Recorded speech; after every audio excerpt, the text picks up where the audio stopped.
स्वागत है आपका जीवेश जोशी जी। वक्तव्य प्रस्तुत कीजिए। हरि ओम श्रीमन्महागणाधिपतये नमः। अस्मद्गुरुभ्यो नमः। अस्मत्परमगुरुभ्यो नमः। अस्मत्सर्वगुरुभ्यो नमः। श्रीराधाकृष्णाभ्यां नमः। श्रीमते रामानुजाय नमः। लंबोदरं परमसुन्दरमेकदन्तम् पीताम्बरं त्रिनयनं परमं पवित्रम् उद्यद्दिवाकरनिभोज्ज्वलकान्तिकान्तम् विघ्नेश्वरं सकलविघ्नहरं नमामि। शरीरं स्वरूपं ततो वा कलत्रं यशश्चारुचित्रं धनं मेरुतुल्यम् मनश्चैनलग्नं श्रीगुरुरङ्घ्रिपद्मे ततः किं ततः किं नारायणं नमस्कृत्य नरं चैव नरोत्तमं देवीं सरस्वतीं व्यासं ततो जयमुदीरयेत्। नारायणसमारम्भां शङ्कराचार्यमध्यमाम् अस्मदाचार्यपर्यन्तां वन्दे गुरुपरम्पराम्। जयतु जयतु देवो देवकीनन्दनो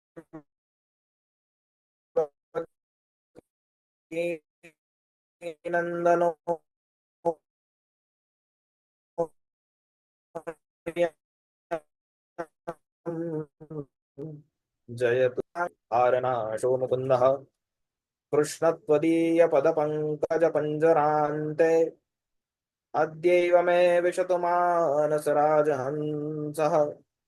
प्राणप्रयाणसमये कफवातपित्तैः कण्ठावरोधनविधौ स्मरणं कुतस्ते। रामाय रामभद्राय रामचन्द्राय वेधसे रघुनाथाय नाथाय सीताया पतये नमः। मूकं करोति वाचालं पङ्गुं लङ्घ्यते गिरिं यत्कृपातमहं वन्दे परमानन्दमाधवम्। भक्त भक्ति भगवंत गुरु चतुरनाम बपुएक इनके पद वंदन किए नासत विघ्न अनेक। सिंदूरारूढ़ विग्रहां त्रिनयनां माणिक्यमौलिस्फुरत् तारानायक शेखरास्मृतमुखी मापीन वक्षोरुहां पाणिभ्यामलिपूर्णरत्नचषकं संबिभ्रतिं शाश्वतीम् सौम्यां रत्नघटस्थमध्यचरणां ध्यायेत् परामम्बिकाम्। माता मरकतश्यामा मातङ्गी मदशालिनी कुर्यात् कटाक्षं कल्याणी कदम्ब वनवासिनी। जय मातङ्गतनये जय नीलोत्पलद्युते जय संगीत रसिके जय लीला शुक प्रिये।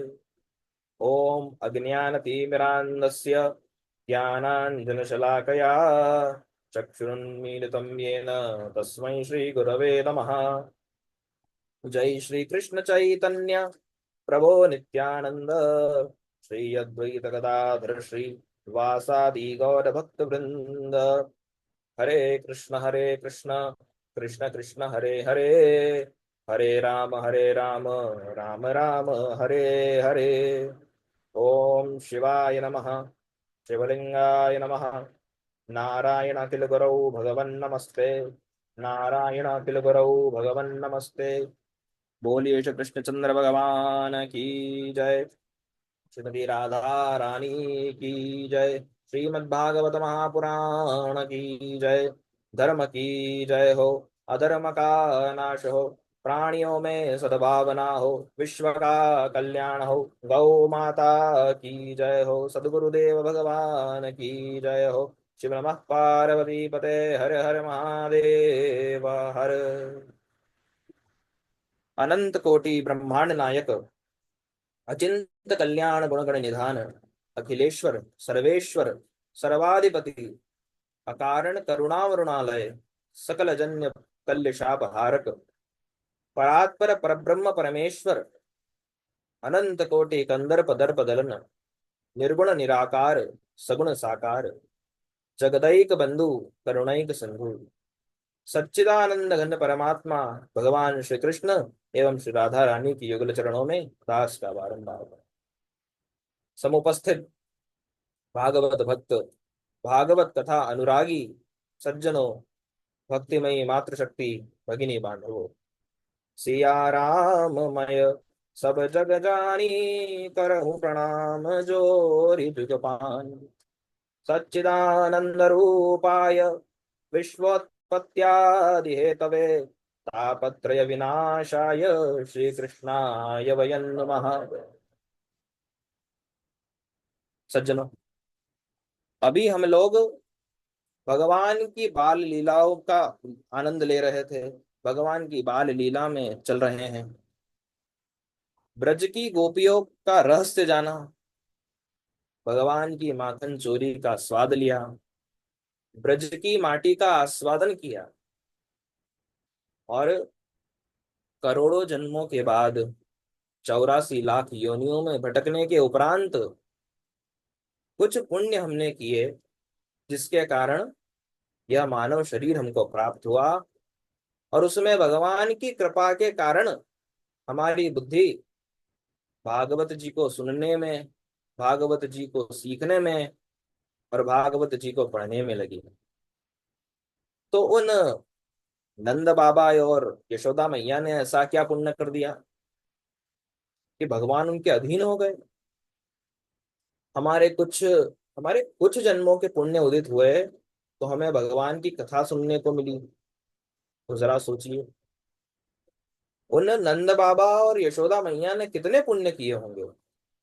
और यही प्रश्न परीक्षित जी के मन में आया और उन्होंने सुखदेव जी महाराज से पूछा कि गुरुदेव, इन दोनों ने ऐसा क्या पुण्य किया, ऐसी कौन सी साधना करी कि जगत पिता इनके पुत्र बन गए और इनको भगवान की बाल लीला देखने को मिली। तो सुखदेव जी महाराज कहते हैं, द्रोणो वसूनाम प्रवरो धरया सह भार्यया, करिष्यमाणादेशान् ब्रह्मण सप्तमुवाच। परीक्षित, नंद बाबा पूर्व जन्म में द्रोण नाम के वसु थे और यशोदा जी धरा थी। ब्रह्मा जी के आदेश पर इन्होंने भगवान श्री हरि की तपस्या करके उनसे वरदान प्राप्त किया। उनसे वरदान मांगा कि हमें आपकी बाल लीलाओं का आनंद लेना है। तो इसी तप के कारण भगवान ने उन्हें आशीर्वाद दिया, वरदान दिया और इन्हें उनकी बाल लीलाओं को देखने का सौभाग्य प्राप्त हुआ। भगवान जो जगत के पिता है वह इनके पुत्र बन गए, यह इस तप का फल था। एकदाग्रदासीषु यशोदानंद गेहिनी, परमान्तरनियक्तासु निर्ममन्थ स्वयं दधि। एक समय मैया ठाकुर जी को दूध पिला रही थी। तभी उनकी दृष्टि पड़ी कि सामने चूल्हे पर दूध रखा है और दूध उफन रहा है। तो उफनता हुआ दूध देख करके मैया ने कन्हैया को झट से नीचे उतारा और चूल्हे की तरफ दौड़ी। अब हमारे छोटे से ठाकुर जी क्रोध में आ गए, गुस्से में मुख लाल हो गया। तो ठाकुर जी ने क्रोध में पत्थर उठाया और वहां रखे दही माखन के सारे मटके फोड़ दिए और स्वयं बाहर उखल पे बैठ करके बासी मक्खन खाने लगे। मैया ने देखा कि दादा बाबा के जमाने के मटके फूटे पड़े हैं। तो मैया ने छड़ी उठाई और कन्हैया को पकड़ने के लिए दौड़ी। कन्हैया आगे आगे भाग रहे हैं, मैया पीछे पीछे पकड़ने के लिए दौड़ रही है। अब दौड़ते दौड़ते मैया थक गई, पर ठाकुर जी हाथ में ना आए। तो ठाकुर जी ने सोचा कि मैया आप थक गई है तो आ जाना चाहिए, तो भगवान स्वयं उनके हाथ में आ गए। अब मैया ठाकुर जी को ऊखल से बांधने का प्रयास करने लगी। अब घर में जितनी रस्सियां रखी थी सारी रस्सियां ले आई, बांधे रस्सी छोटी पड़ जाए, बांधे रस्सी छोटी पड़ जाए। जितनी बांधे उतनी छोटी पड़ जाए। तो अंत में भगवान स्वयं बंध गए और मैया अपने कार्य में व्यस्त हो गई। अब हमारे कन्हैया की दृष्टि सामने खड़े हुए दो यमला अर्जुन के वृक्षों पर पड़ी। अब कन्हैया ऊखल को खींचते खींचते आगे बढ़ रहे हैं और उन वृक्षों के बीच से निकलने लगे। तो भगवान तो हमारे छोटे से हैं ठाकुर जी, तो वो तो बीच से निकल गए, किंतु जो उखल है वो वहां पर अटक गया, फंस गया। तो भगवान ने जोर लगाया, जोर का झटका दिया, तो धड़ाम से दोनों वृक्ष उखड़ करके नीचे गिर गए और वृक्षों में से दो दिव्य महापुरुष प्रकट हुए और हाथ जोड़ करके भगवान की स्तुति करने लगे। वाणी गुणानुकथने श्रवणो कथायाम हस्तौ च कर्म सुमनस्तव पादयोर्नः स्मृत्याञ्चितस्तव निवास जगत् प्रणामे दृष्टि सताम दर्शनेस्तु भगवत्तनूनाम। हे प्रभु, ये वाणी सदा आपके गुण गाती रहे, ये दोनों कान आपकी कथा अमृत का पान करते रहे, ये सिर सदा आपके चरणों में झुका रहे, ये आंखें सदा आपके भक्तों का, संतों का और आपके श्री विग्रह का दर्शन करती रहे। ऐसी दिव्य भक्ति का वरदान दोनों ने मांगा। सुखदेव जी कहते हैं, राजन, ये दोनों नलकूबर और मणिग्रीव कुबेर के बेटे थे। पूर्व काल में यह दोनों मदिरा के नशे में अप्सराओं के साथ जल क्रीड़ा कर रहे थे। उसी समय देव ऋषि नारद जी का वहां से निकलना हुआ। तो देव ऋषि नारद जी को देख करके जितनी भी अप्सराएं थी उन्होंने तुरंत ही वस्त्र धारण कर लिए, किंतु यह उस समय भी जल क्रीड़ा में रत रहे।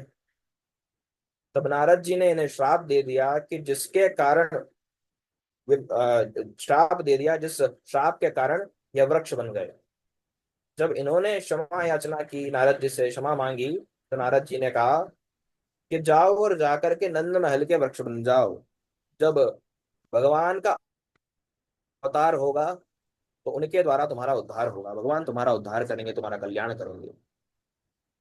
अब उस समय जब वृक्ष गिरे तो वृक्षों के गिरने की आवाज से ब्रजवासी दौड़ करके आए, नंद बाबा दौड़ करके आए।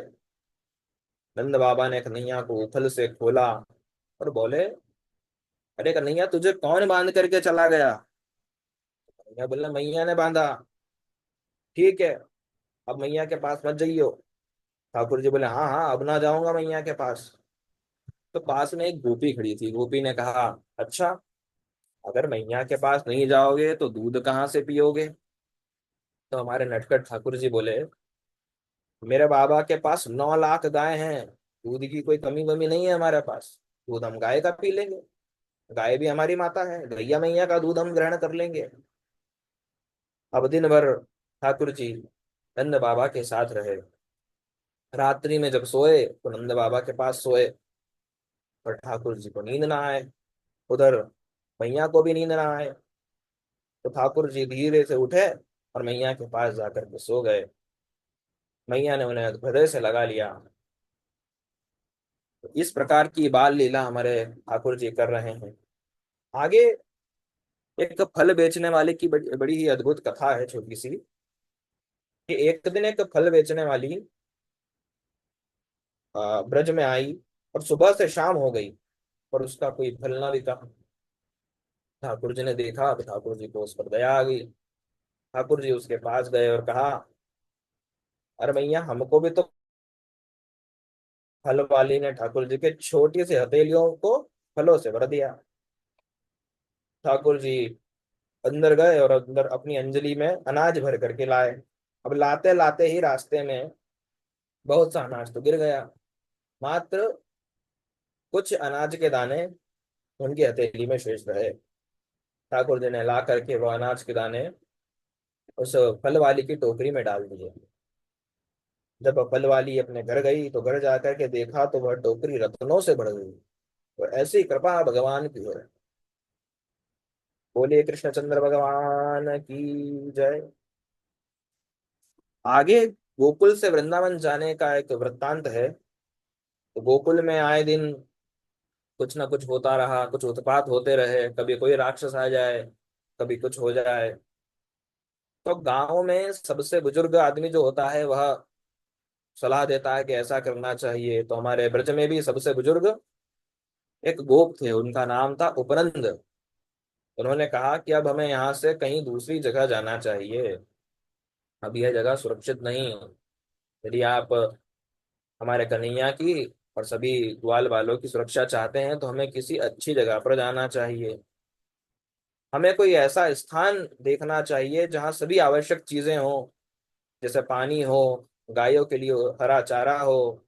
ऐसी जगह तो केवल एक ही है, वनम वृंदावनम नाम पशव्यम नवकाननम गोप गोपी गवाम सैव्यम पुण्याधृतृणवीरुधम। बोले कि वृंदावन नाम का एक बड़ा ही सुंदर और पवित्र वन है, जहाँ गायों के लिए हरी हरी घास है, यमुना जी का पवित्र जल है, हमें भी वहीं चलना चाहिए। सभी लोग उपनंद जी से सहमत हुए और अपनी अपनी बैलगाड़ियों को तैयार किया, अपना सारा सामान बैलगाड़ियों में रखा और वृंदावन की यात्रा की। वृंदावन के विषय में कई संतों ने अपने अपने शब्दों में कुछ अद्भुत वचन कहे हैं, क्योंकि वृंदावन की महिमा अपार है, अद्भुत है। प्रातस्तिष्ठ तले तले विटपिनाम ग्रामेषु भिक्षामट स्वच्छंदं पिब यमुनां जलमलं चिराणि कन्तां कुरु सम्मानं कलयाति घोरकरलं नीचापमानं सुधा श्रीराधा मुरलीधरौ भज सखे वृंदावनम मात्यजम। कहते हैं कि किसी वृक्ष के नीचे बैठ जाना, गांव में भिक्षा मांग करके पेट भर लेना, यमुना जी का जल पी करके रह लेना, जो कटे फटे पुराने वस्त्र मिले उनको पहन लेना, किंतु वृंदावन का त्याग कभी मत करना। वहीं पर रहकर श्री राधा कृष्ण का भजन करना। राधा रानी कहती है, ये वृंदावन धाम मेरे हृदय प्रेम करुणा स्वरूप का मानो विस्तार क्षेत्र है। वृंदावन धाम के विषय में कोई वर्णन करे, वृंदावन धाम के विषय में कोई चिंतन करे, वृंदावन धाम के विषय में कोई पढ़े, वृंदावन धाम के विषय में कोई स्मरण करे, वृंदावन धाम के विषय में कोई कुछ बोले, और इस वृंदावन धाम में कोई प्रवेश करे, या वृंदावन की यात्रा करे, या वृंदावन धाम में कोई जन्म जन्मांतर तक वास करे, वो जीव वृंदावन धाम में नहीं, वो श्रीमती राधा रानी के शाश्वत करुणामय करुणापूर्ण हृदय में वास करता है। इस ब्रह्मांड के स्वामी भगवान श्री कृष्णचंद्र जी कहते हैं, वृंदावनम परित्यज्य पद में कन्न गच्छति। जहां बुलाना है बुला लो, अक्रूर जी मुझे मथुरा बुला लो, द्वारिका बुला लो, हमारा शरीर तो आएगा पर हमारा हृदय उस वृंदावन की रज को छोड़कर कहीं नहीं आएगा। भगवान तो गए पर भगवान का हृदय स्वरूप वो राधा रानी वो नहीं गई। भगवान का हृदय स्वरूप ब्रज की गोपियां ब्रजवासी नहीं गए। यह हमारे वृंदावन धाम की महिमा अद्भुत है। कहीं किसी प्रवचन में सुना था, किसी ने कहा था कि प्राण तजौ वन ना तजौ। यह भावना जो है, यह यदि भक्त के मन में, भक्त के हृदय में आ जाए कि हम प्राण छोड़ सकते हैं लेकिन वृंदावन धाम नहीं छोड़ सकते, तो इससे आपको यह सिद्धि मिलेगी कि प्रिया प्रीतम के मन की बात जानकर आठों प्रहर आप प्रिया प्रीतम के साथ रहेंगे। इस भूमि का कोई ऐसा कण नहीं है जो महापुरुषों के आंसुओं से ना भीगा हो। प्रेमी जन प्रिया प्रियतम के विरह में ऐसे तड़प तड़प करके यहाँ रोए कि प्रिया प्रीतम विकल होकर उनके सामने प्रकट हो गए। ऐसे महापुरुष जो इस सृष्टि में दुर्लभ है, उन प्रेमियों की चरण रज में आप अ, वृंदावन जाते हैं तो उन प्रेमियों की चरण रज में आप वास करते हैं। संसार के लिए रोने वाले बहुत मिलेंगे, लेकिन भगवत चरणारविंद की आसक्ति में रोने वाले आपको केवल वृंदावन में मिलेंगे। तो ऐसी बड़ी अद्भुत अ, महिमा वृंदावन की है। अनेकों संतों ने, अनेकों कथावाचकों ने वृंदावन की महिमा को गाया है। वृंदावन की महिमा तो शब्दों में कही ही नहीं जा सकती। तो श्री कृष्ण बलराम वृंदावन की शोभा को देखकर प्रसन्न हो गए, और जब कुछ थोड़े बड़े हो गए तो बछड़ों को चराने लगे। एक दिन भगवान श्री कृष्णचंद्र अपने बछड़ों को चरा रहे थे। उसी समय एक वत्तासुर नाम का असुर बछड़े का रूप धारण करके वहां आ गया और बछड़ों के झुंड में मिल गया। भगवान ने देखा तो उसे पहचान गए, और धीरे धीरे भगवान उसके पास गए और उसकी पूंछ और पैर को पकड़ करके आकाश में घुमाकर पृथ्वी पर पटक दिया, जिससे कि उसका गोविंदाय नमो नमः हो गया। बोलिए कृष्णचंद्र भगवान की जय। आगे बकासुर के वध की कथा है। एक दिन भगवान बछड़े को जल पिला रहे थे। उसी समय बकासुर नाम का दैत्य बगुले का रूप धारण करके वहां आ गया और श्री कृष्णचंद्र को निगल लिया। अब भगवान ने अपने शरीर को आग के समान गर्म कर लिया। बकासुर उस गर्मी को सहन नहीं कर पाया और उसने भगवान श्री कृष्ण को वापस उगल दिया और फिर चोंच से वार करने लगा। भगवान ने उसकी दोनों चोंचों को पकड़ा और उसे बीच से फाड़ दिया, जिससे उसका गोविंदाय नमो नमः हो गया। बोलिए कृष्णचंद्र भगवान की जय। एक बार की बात है, भगवान श्री कृष्ण ग्वाल बालों के साथ मिलकर यमुना जी के किनारे एक भोज का आयोजन किया। पिकनिक मनाने का प्लान किया भगवान ने कि सभी अपने घर से अलग अलग व्यंजनों को लेकर आएंगे, हम लोग बैठ करके वहां पिकनिक मनाएंगे।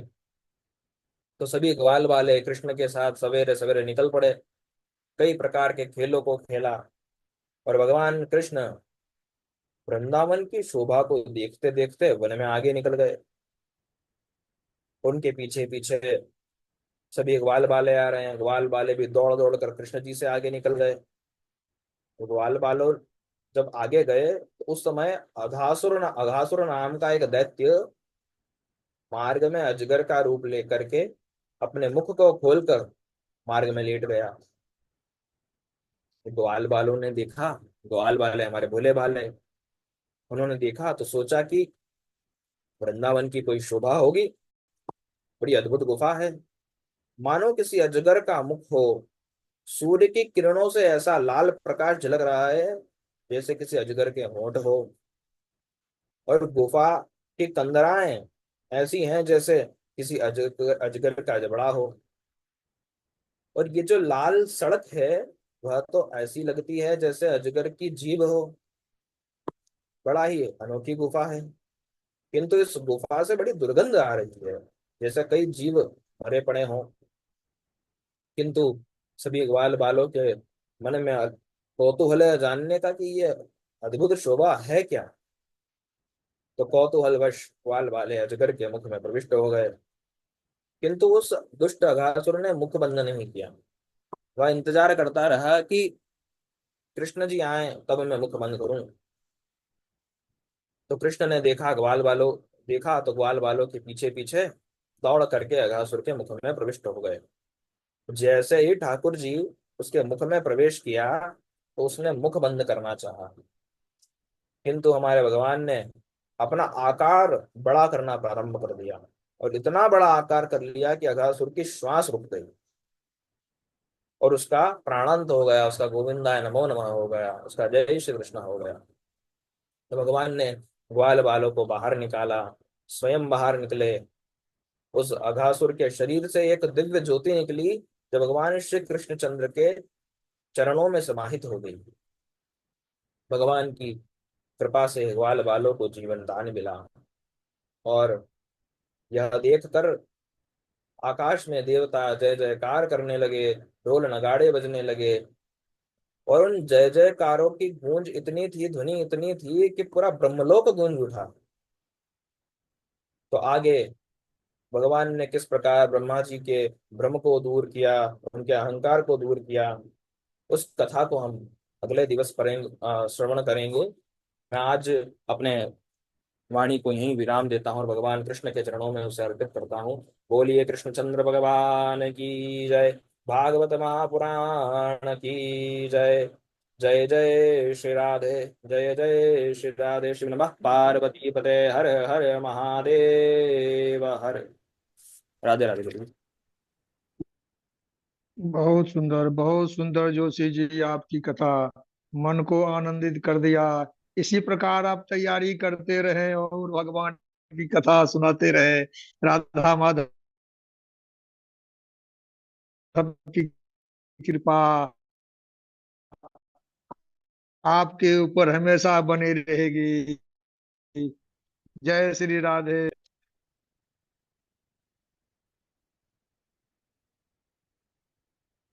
बहुत अच्छा, बहुत बढ़िया।